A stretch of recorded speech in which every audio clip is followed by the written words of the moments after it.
मुरादाबाद की थाना मंझौला पुलिस को बड़ी सफलता हाथ लगी है, जहां थाना पुलिस एसओजी टीम और सर्विलांस की संयुक्त टीम द्वारा फर्जी टेलीफोन एक्सचेंज का खुलासा करते हुए दो सगे भाइयों को गिरफ्तार कर उनके पास से 63,000 नकदी, फर्जी सिम, लैपटॉप और टेलीफोन एक्सचेंज में प्रयुक्त होने वाले इलेक्ट्रॉनिक सामान बरामद हुए हैं।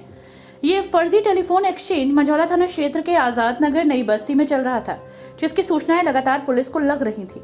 इसी के तहत संयुक्त टीम द्वारा आजाद नगर में छापामार कार्रवाई करते हुए इस फर्जी टेलीफोन एक्सचेंज का खुलासा किया गया।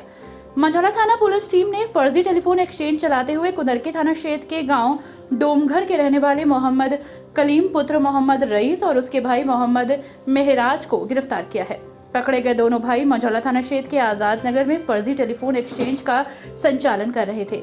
यहां से इंटरनेशनल कॉल को लोकल कॉल में परिवर्तित करने का काम किया जा रहा था। ये एक गैंग थाना मंझौला पुलिस और एसओजी टीम के द्वारा पकड़ा गया है और ये बेसिकली बाहरी जो विदेशों से कॉल की जाती है, इंटरनेशनल कॉल, उनमें एक फर्जीवाड़ा कर रहे थे। इसमें से जो एक अभियुक्त है जिसका नाम कदीम है, ये मार्च में सऊदी अरब गया था। वहाँ इसके अपने एक अन्य साथी से वहाँ भी मिला जो संभवतः इसका काम पहले से करता रहा होगा। उसने इसको बताया कि एक सेटअप है जो मैं तुमको दूंगा, इसका खर्चा भी मैं ही वहन करूँगा और तुमको वहाँ पर इसको सेटअप को लगाना है। इसमें कुछ सिम कार्ड्स होंगे जिन्हें इंस्टॉल करना होगा। ये सारी चीज़ें वो उपलब्ध कराएगा इनको और इसके बदले में इनको 20,000 रुपये पर मंथ इनको सैलरी देगा वो। इसने अपने छोटा भाई इसका जो यहाँ इंडिया में ही रह रहा था, उससे इसने बात की। तो इन दोनों भाइयों ने मिलकर, जिसका नाम मेहराज है, ये दोनों डोमघर थाना कुदरकी जनपद मुरादाबाद के रहने वाले हैं। इन्होंने यहाँ थाना मंझौला क्षेत्र में एक मकान लिया और उसमें एक पूरा सेटअप जिसमें तमाम इंस्ट्रूमेंट्स हैं और इसमें लगभग इनके कब्जे से करीब 500 साढ़े 500 सिम अलग अलग कंपनियों के बरामद हुए हैं। वो सब लगाया और इसके माध्यम से ये लोग जो इंडिया से बाहर रहते हैं उनको उनकी कॉल कराया करते थे। तो सस्ती दर पर कॉल कराते थे। इनका बेसिकली जो मॉडस ऑपरेंडी था वो कुछ इस तरह से था कि वहाँ जो व्यक्ति बैठा होता था इंडिया से बाहर, संभवतः सऊदी अरब में, उसको कोई एक एप्लीकेशन उनके मोबाइल में डाउनलोड कराया जाता था जहाँ से एक इंटरनेट कॉलिंग होती थी और वो कॉलिंग यहाँ पर कन्वर्ट होती थी।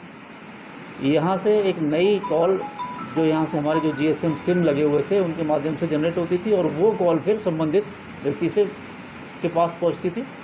तो इस प्रकार से जो इंटरनेशनल कॉल है वो ये लोग आसानी से एक सस्ती दर पर कर लेते थे और इसका लाभ दोनों यहाँ और वहाँ जो बैठा हुआ व्यक्ति जिसके माध्यम से लोग काम कर रहे थे वो दोनों उसमें लाभ कमा रहे थे। ये एक तरह का वायलेशन था, एक नियम विरुद्ध था। इसका कोई लाइसेंसिंग प्राप्त नहीं की गई थी। इसी क्रम में पकड़े गए आरोपी मोहम्मद कलीम ने पुलिस को बताया कि मार्च 2022 में वो सऊदी अरब गया था। वहां पर एक अनजान व्यक्ति से उसकी मुलाकात हुई थी और दोनों आपस में कभी कभी बात भी कर लिया करते थे, लेकिन उसको मोहम्मद कलीम नहीं जानता था। उस आदमी ने करीम को फर्जी टेलीफोन एक्सचेंज लगाकर इंटरनेशनल कॉलों को लोकल कॉल में परिवर्तित करके रुपए कमाने का तरीका बताया, जिससे वो लालच में आ गया और उसने ये प्लान अपने भाई मोहम्मद मेहराज को बताया। उसका भाई मेहराज तैयार हो गया।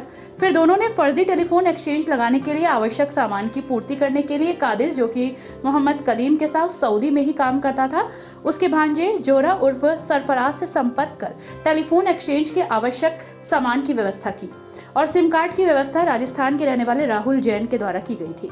सिस्टम लगाने के लिए मंझौला थाना क्षेत्र के लाइन पार नई बस्ती आजाद नगर में एक मकान किराए पर लेकर फर्जी टेलीफोन एक्सचेंज शुरू कर दिया गया, जिससे उन्हें काफी आमदनी होने लगी थी।